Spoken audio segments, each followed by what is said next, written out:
Бала тыңдамай жатса, құйрығына шапалақпен тартып жіберуге бола ма жоқ па? Мамасы тартады. Әке ұруға болмай ма? Әке ұрмасын. А, Әкенікі қатты сақтап қалады. Одан кейін бала сақтап қала ма? Иә, әкенің қолы қатты. Әкенің сөзі қатты. Әкенің қабағы қатты. Әкенің жүрегі қатты. Мен одан кейін әке тоқтай алмайды бізде ұрған әкелер. Бізде ұрып контрольный тағы ұратындар бар. Бұл дұрыс емес.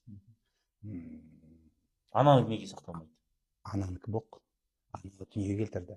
Қазақтың бір жақсы сөзі бар. Бала дейді, таяқ жеген жерін ұмытса да, жеген жерін. Сол үшін біз анамызға өмір бойы келгенде мойнына, омырауын емгеніміз үшін басын былай қоямыз. Әкеге неге бүйтпейміз? Әкенің бел тұсынан шыққаннан кейін әкеміздің артында тұрғымыз келеді екен. Өйткені әке асқар тау болып тұрды да, артында бүйтіп жасамам келеді.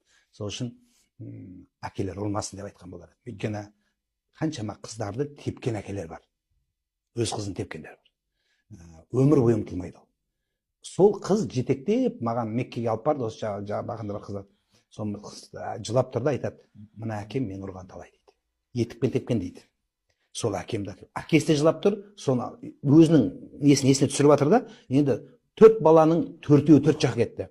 Менсінбеген, түткен, түрің жаман, сен адам болмайсың деген қызы Құдай бақ беріп, сізді Меккеге алып келді. Ана хан боларды кім біледі, бек боларды кім біледі деген сөз бар. Сондықтан оны Алла біледі. Келешекте қандай өмірлер, сіз сенген балаңыз мүмкін бұзылып кетуі мүмкін, өмір басқаша аяқталуы мүмкін. Сондықтан бөліп жармаңыз. Ең әділетсіздіктің жаманы қайсысы дегенде, балалардың ортасындағы әділетсіздік дейді.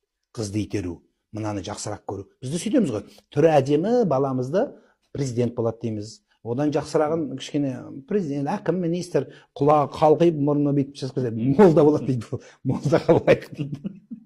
Сондықтан дұрыс емес шығар енді.